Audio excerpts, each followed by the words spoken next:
أعوذ بالله من الشيطان الرجيم بسم الله الرحمن الرحيم وصلى الله تعالى على سيدنا ومولانا محمد وعلى آله وصحبه وسلم تسليما هذا زاد المسافر وخوض القادر حمدا لمن يفعل كل ما أراد بقوله كن فيكون في المراد حمدا لمن يفعل كل ما أراد بقوله كن فيكون في المراد سبحانه ربا لطيفا بغريب مسافر لم ير خوله الخريب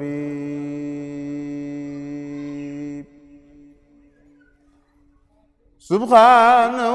ربا لطيفا بغريب مسافر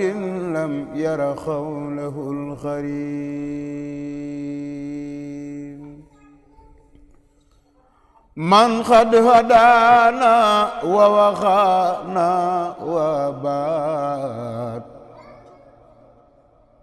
من أشركوا ولم يتوب في العباد من قد هدانا ووقانا وبات من أشركوا ولم يتوب في العباد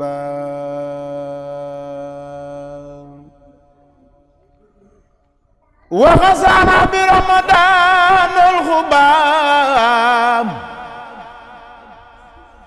وليلة القدر فنعم رباب ثم صلاة وسلاما دام على الذي يثبت الأقدام محمد والآل وأصحاب الجاب من عن قلوبهم جل الله الخجوب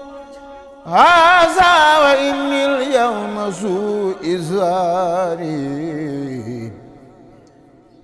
فخري إلى مولاي بالجوار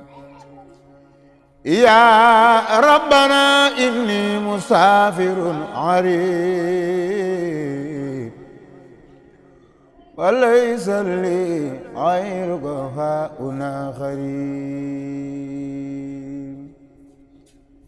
يا ربنا إني مسافر عريب وليس لي غيرك هاهنا خريب يا ربنا إني مسافر غريب وليس لي غيرك هاهنا خريب فابلي رجوع من ساسغريب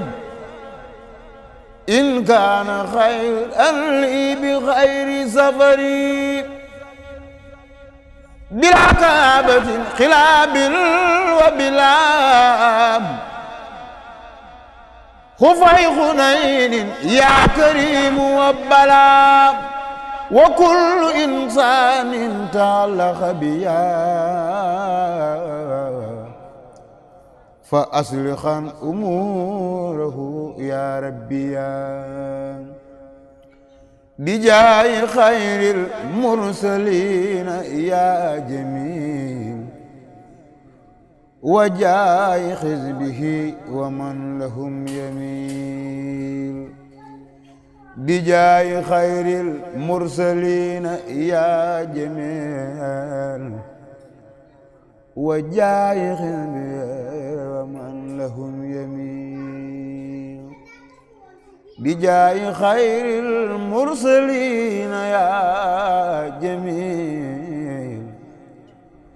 wajaayi xidmiya wa man lahum yamiil subhaana rabbika rabbil izzati ammaa yasifuuna wa salaamun alal mursaliin walhamdulillaahi rabbil aalamiin barke Borom Tuubaa